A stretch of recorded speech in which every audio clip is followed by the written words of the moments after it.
just quieten down, baby. Per capita export value. Libraries. Minister, are you embarrassed by your behavior today? There's a lot of bleeding hearts around.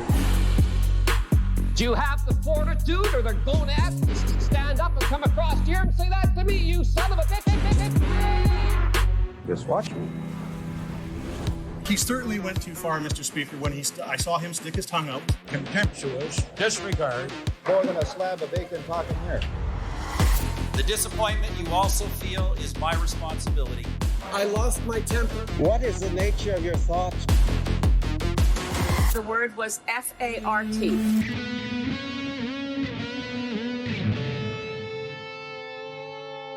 Welcome to another terrifying, anxious, and guilt-ridden episode of Canadian Politics is Boring. My name is Gerstuppen McQuackerback, and with me is Lord Byron Petticoat III. Bloody good to see you, Quackenback. Or as I call you, Quackback and Sack. I'll never forget that gruff voice that sounds like you smoked 15 packs of cigarettes a day as a child. The memories. It's not. I'm Reese. This is Jesse. This is Canadian Politics is Boring, a show for people who hate politics but care about stuff. That's me. That's how you describe me in all of our press kits. And now you're describing our... So, like, am I... Our target audience? Is that what you're saying? That's kind of nice. Yeah, it's just me talking to you, and you're a conduit to everybody else. Everyone hold my hands. Yeah. Exactly. What a conduit! Yeah, that's how everyone describes it. That Jesse's a right conduit. Anyway, I've been called worse. Any small talk before we get into the meat? Can you just how you said meat with like a hard T? The tight meat. Please never describe our show content that way again. It certainly is not. It's definitely loose meat.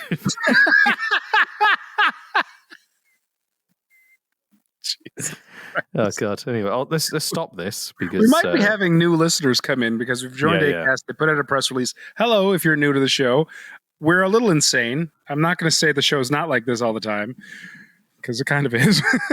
I'm getting. I don't know about you. I'm getting a lot of spam text, like phishing scams, trying to like, hey, did you spend $300 at a fucking Bestco recently? You should confirm it with your credit card. Click this weird looking link. And I'm like, who the fuck falls for this shit?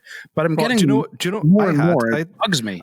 I had a well-known local Instagram account. I got one just a second, and I'm blocking it right now. Yeah. I had a message off a well-known local Instagram account to our Canadian Politics is Boring Instagram account, basically saying, "Hey, I'm doing a questionnaire, like a survey for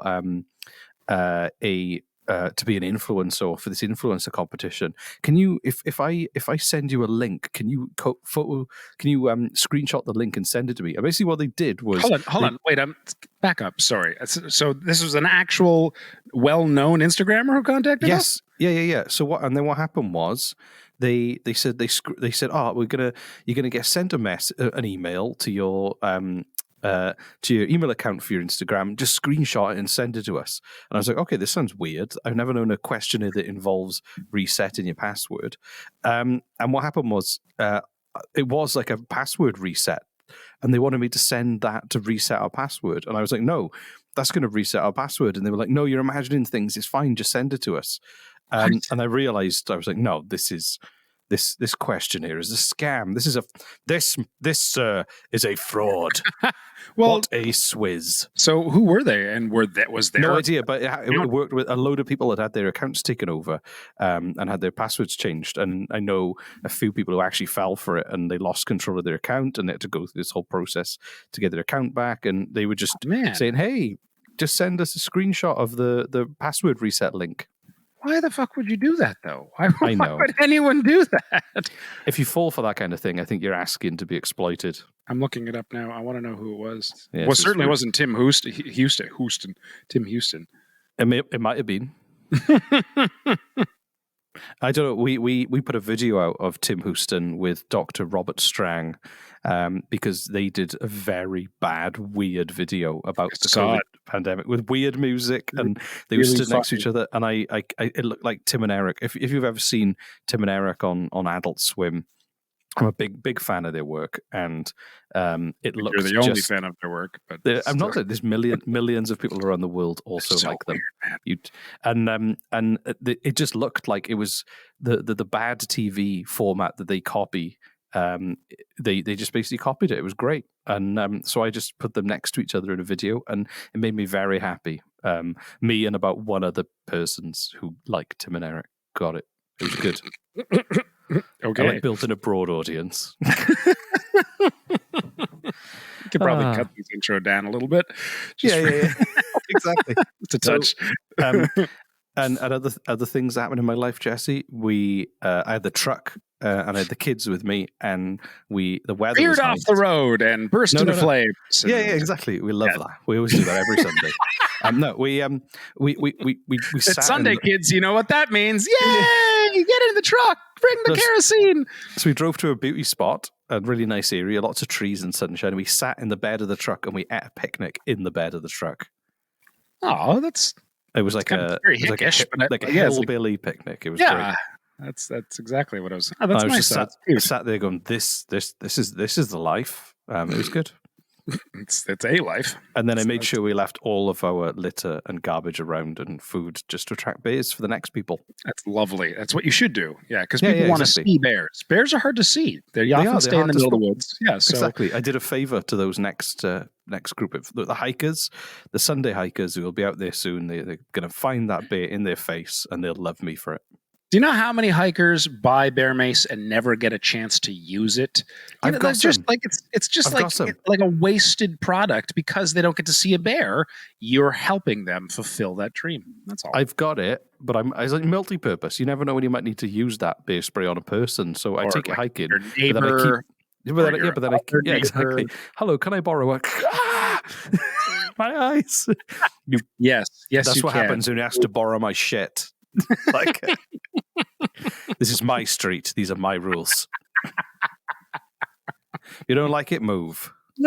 So that's what you say to yourself in the mirror every morning before work. Exactly. He's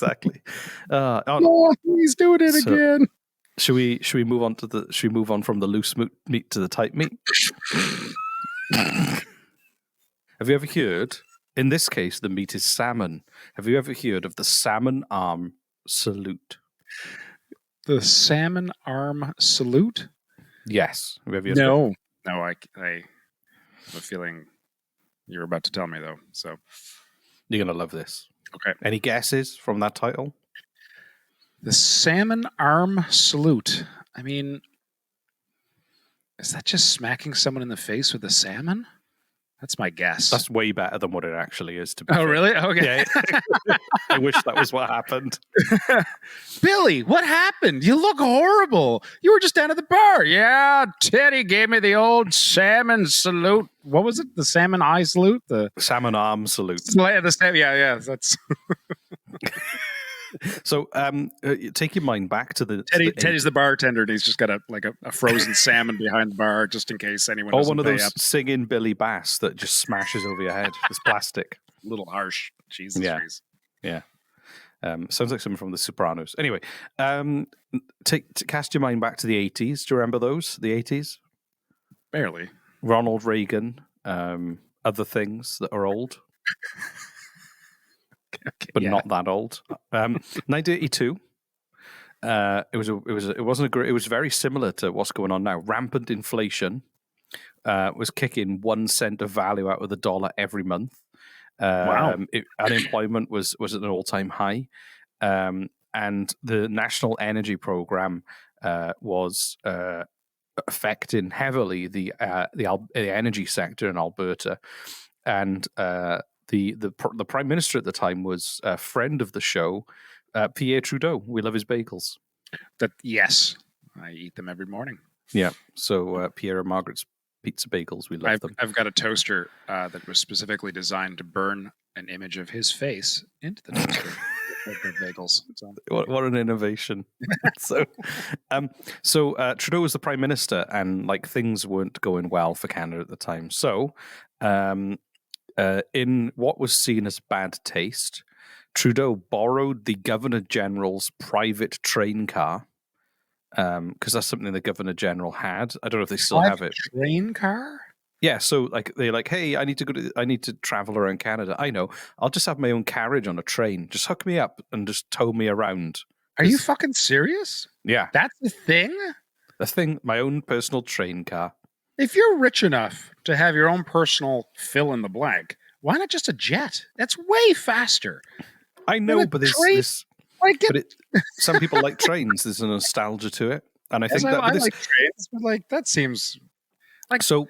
Yeah, but Pierre was like, "Fuck it! If I'm going to go to Alberta or out west, I'm going to borrow the Governor General's plush, fancy, train, which has got like leather-bound chairs and shag pile that's carpet. What I would do if I were a billionaire. You just Disco added balls. something to my list. I'm going to have my own personal train that I will demand stay in the train station at all times in case, on a whim, I want to train the hell out of there. So if any passengers want to get on their own train, they have to let me know 20 times a day. Exactly. Jesse, sir, we're going to move your train.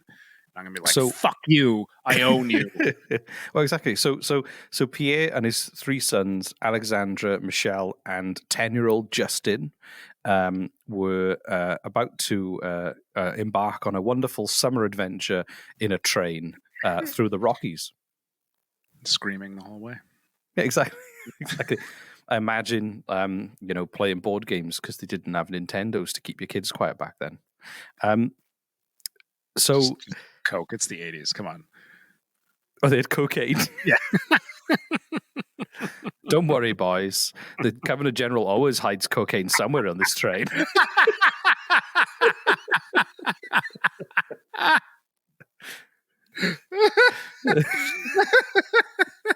Oh, look, little Timmy found some already. Yeah, exactly. In the whites of his eyes.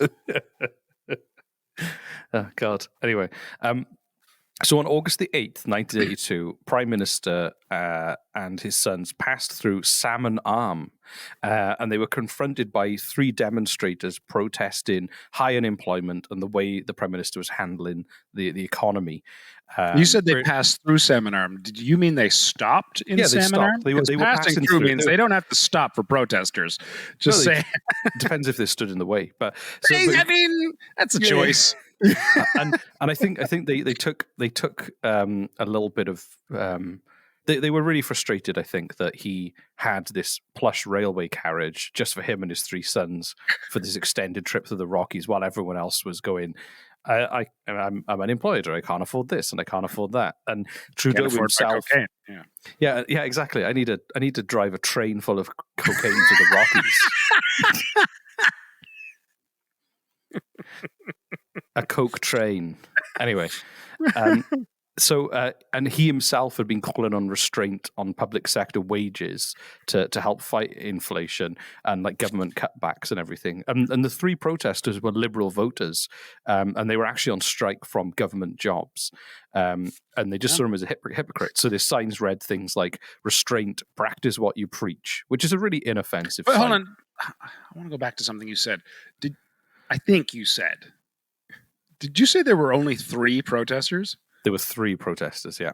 So that's not really a protest. That's three angry guys with signs. Yeah, well, okay, well, three angry guys with signs turn up with moderately worded signs, very gently worded signs.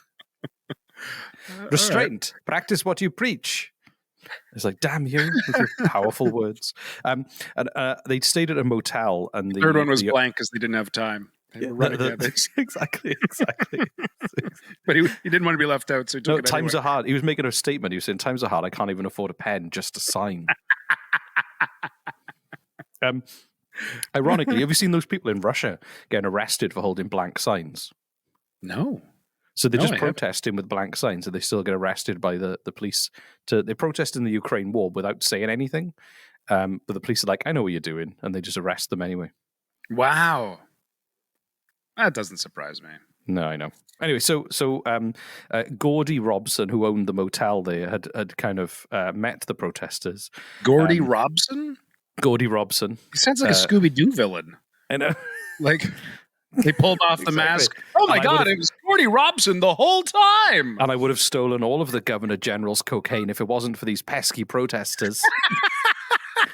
I'll bet, it would have been Trudeau and his brothers solving the crimes. Yeah. I think we've got a new podcast out to start. Trudeau and the gang. Trudeau solving crimes in a train garage going around the country. Full of cocaine, yeah. Where next? Manitoba. Let's solve another crime.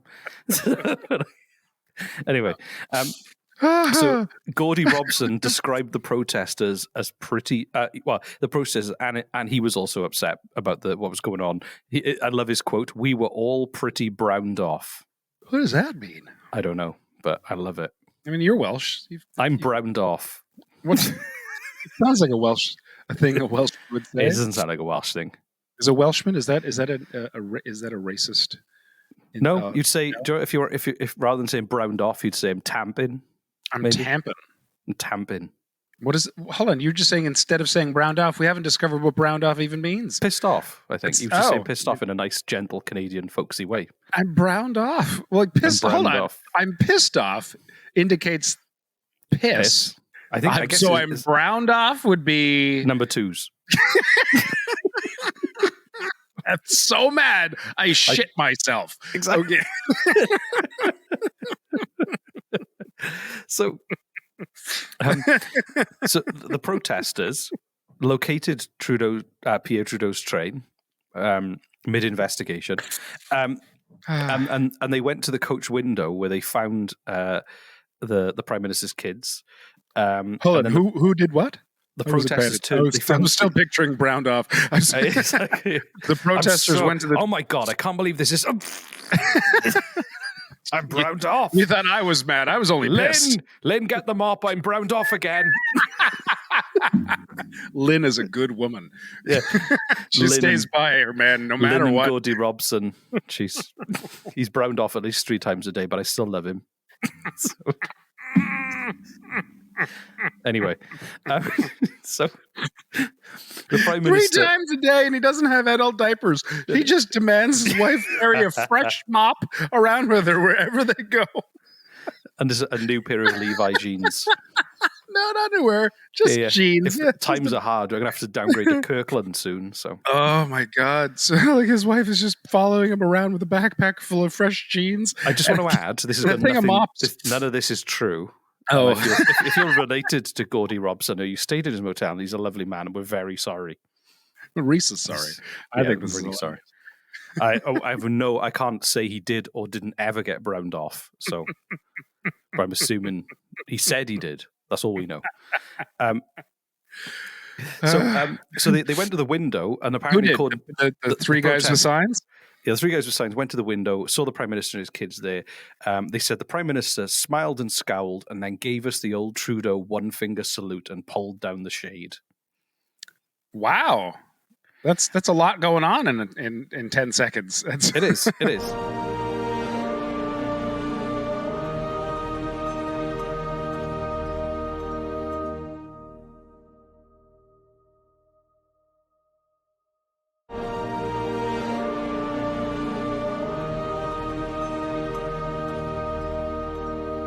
This is where it gets interesting. This is where it gets interesting. We've already had a man shitting himself 3 times a day.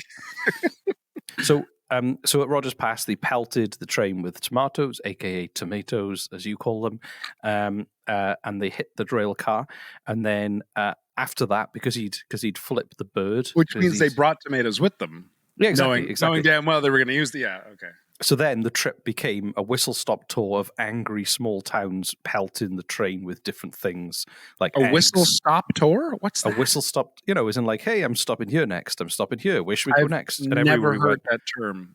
Okay, as in like a whistle stop, as in like you barely have time to whistle when you stop.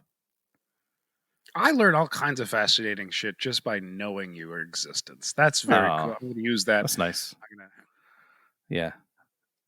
just more. Everyone should hang out with me, and I like sweat knowledge.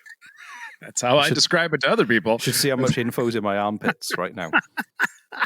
So they did a whistle stop tour through the Rockies, you were saying? Yes, and lots of small town people there were throwing vegetables, eggs, everything at it. And this is in the 80s, before the internet, so people couldn't like join Reddit, like a thread, and like, hey, the train's coming, get your veggies. Like it was they probably saw it on local TV and radio, and then they probably saw it. Like they phoned each other. Maybe they ran to somebody's house and knocked the door, spoke to them, or get your tomatoes, he's coming. Wrote a letter, and they nicknamed the train as it was traveling through the Rockies the Caesar Salad Special.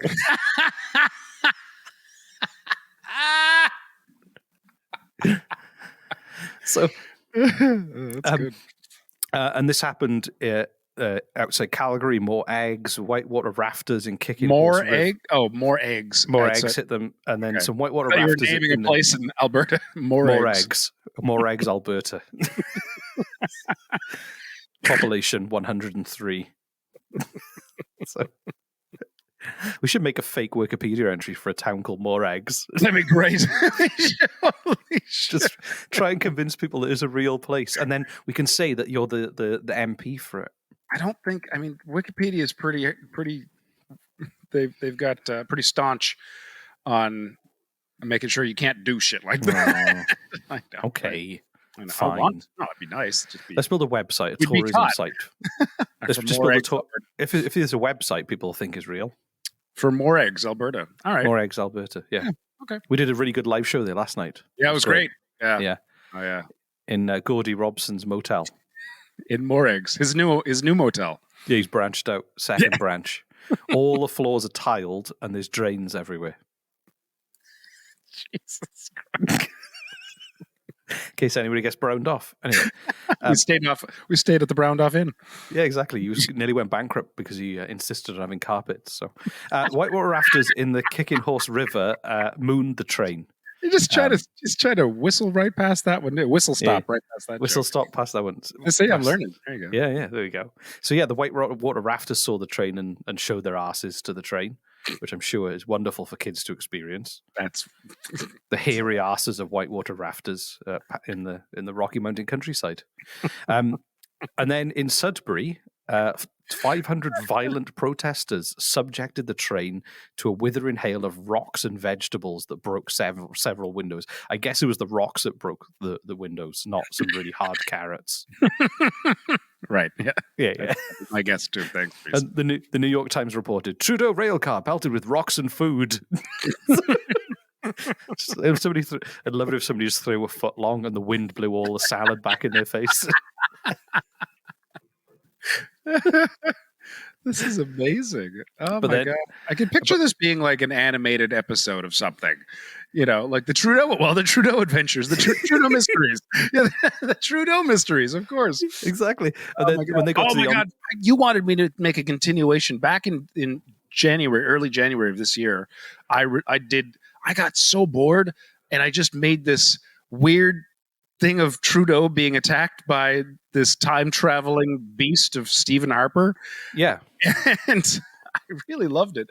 And you wanted me to make a series. Well, no, but the idea is every episode, every historic prime minister of Canada right now and in the future, because Stephen Joseph Harper is a trans-dimensional time-traveling demon. At some point in your prime ministership, you have to battle him to the death. If he wins, he takes your form and becomes prime minister, replacing you. And if you win, it takes him back, sends him back into the continuum, the galactic continuum, where he has to recoup his lick his wounds and recoup his power before he can try again for the next prime minister. I think it's a great TV show idea. Because you could have a guest, you could have a different actor, like you could have like Dan Levy play a prime minister one week. We'd probably be able to get Ryan Reynolds to honestly get on the show. I want Ryan Reynolds to be John A. McDonald fighting. Yeah, and Stephen Harper, we should convince him to play himself. Yeah, no, I was just going to do a podcast series. You want to turn this into a television show? I think Netflix would lap this shit up. I'm down. Let's do it. Yeah.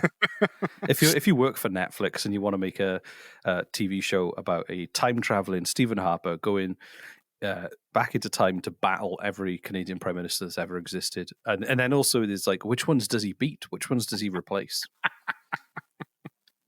And the series finale is when he has to fight himself. Oh, I like that. Yeah. Oh, that's good. Thank you. Really good. My only I don't think there's like raving fans of Canadian prime ministers of old. Like, you know what I mean? But what a great way to reinvent them. You can, like, I don't know. Just imagine Diefenbaker like ripping his clothes off, and he's like ripped.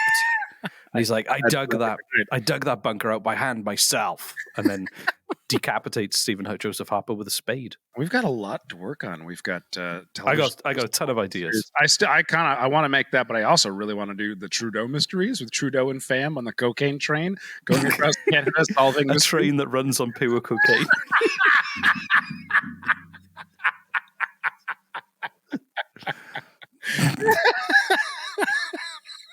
On to Kamloops. There's a murder to solve. Anyway. Oh my god.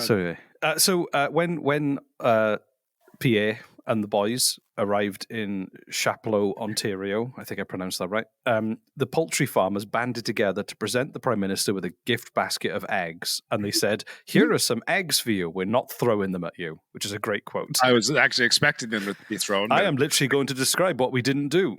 So it's like, you are welcome. No, but also this, like, everyone it kind of went crazy because everyone was saying that this was like a big point in Western alienation, and that, you know, Trudeau flipping off those protesters and people complaining about his, you know, opulent mystery carriage was a symbol of like him not caring and being arrogant to Western Canada and hostile to it. And it kind of people really went on a rampage saying, like, who are you kind of to do this to these, you know, these protesters and to show such disregard for people. And it kind of exploded. And that's how a lot of people remember it. Who is he to what? Flip the bird off to the protesters, yeah. What? This is Trudeau. Do they not know who Trudeau is? He doesn't give a fuck. I know, he's like, fuck you. But that's it. They were like, he doesn't care about us. He didn't fuddle his duddle. Oh, exactly. What he should have done is the fucking rock and roll Prime Minister of Canada, man. He should have invited them on board to do a few lines. Or just like to wrestle or to box. You know? Yeah. But apparently, there was somebody. I found an article. I think it was a letter by somebody called Glenn Mitchell from Victoria, and they were there. There were a few witnesses, and they claim that this is the. I'll read you what Glenn wrote it was posted in a paper.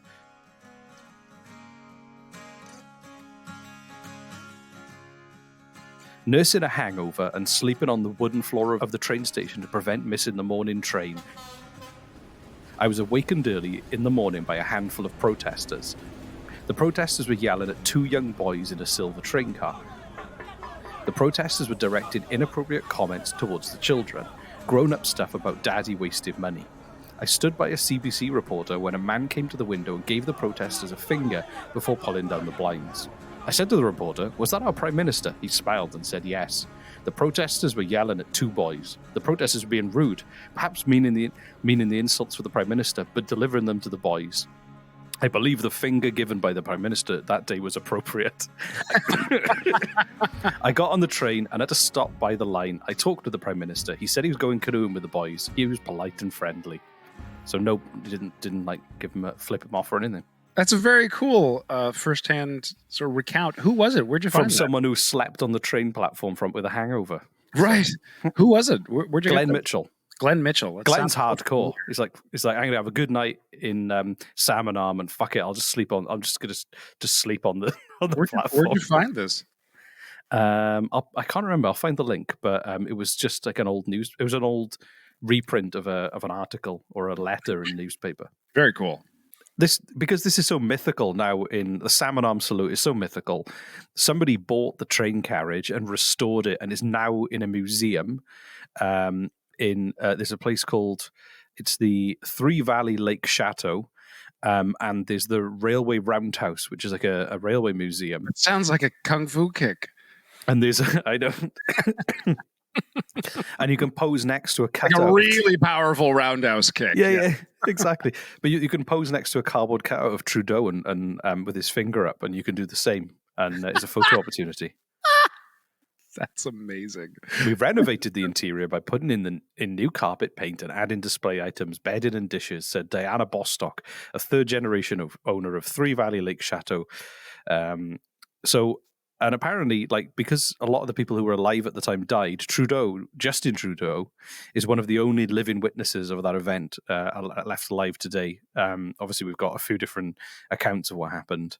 When Justin Trudeau visited the area of Colonia, which is a heavily conservative area, he commented jokingly saying, "One should always wave with all 5 fingers." Classic. That's good. Classic Justin. Classic. Yeah. To be honest, it'd be better if he just flipped up people off. Like I think he was way more of a rock star. Right? Come on, Justin. Follow your dad's lead.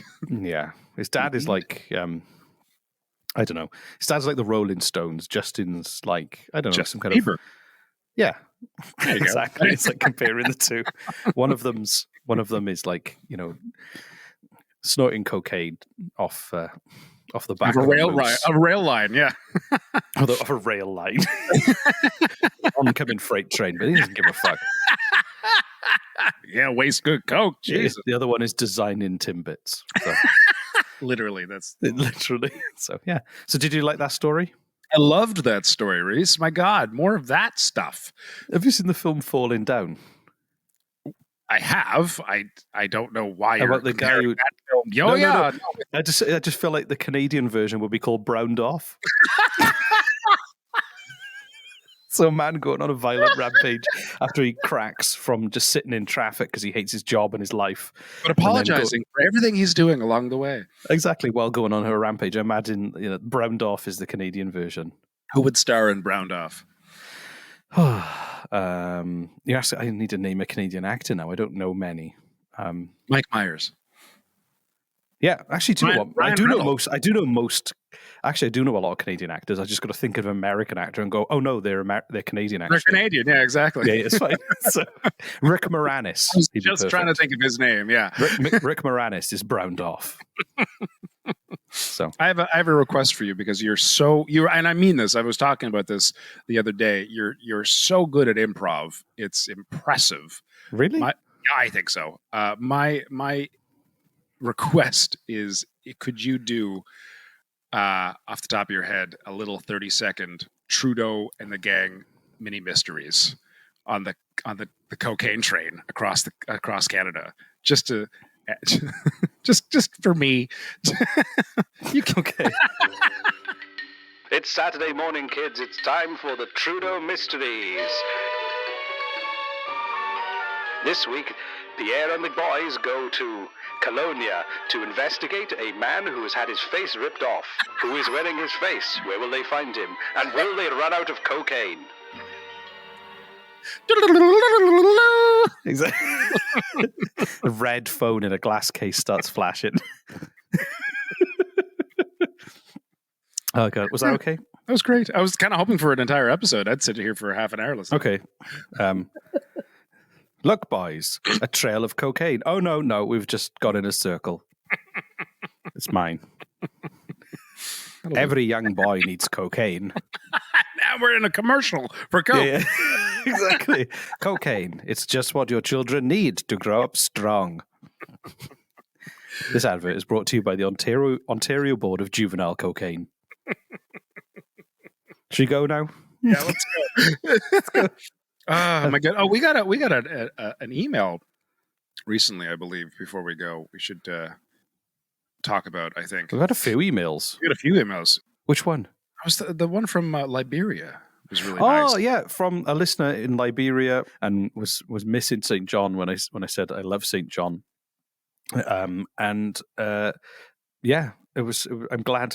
Thanks for listening to the show. You sound like you've got a very interesting life. You've lived all over the place. And I was really touched when you said that you were listening to old episodes of our show. And I don't do that. You were feeling homesick. We don't listen to our old episodes. So thank you for doing our that. Old show. No, we don't listen to us. No, it was really quite touching hearing that you were listening to us when you got homesick. Like, we remind you of Canada. That's funny. And I hope you get to go to foggy old St. John soon. I think it's a good town. I like St. John. I think that's what they should rename their slogan to. Foggy old. I like that, actually. It's kind of cute. Yeah. You're like walking into things. Walk into things with a smile on your face. Exactly, yeah.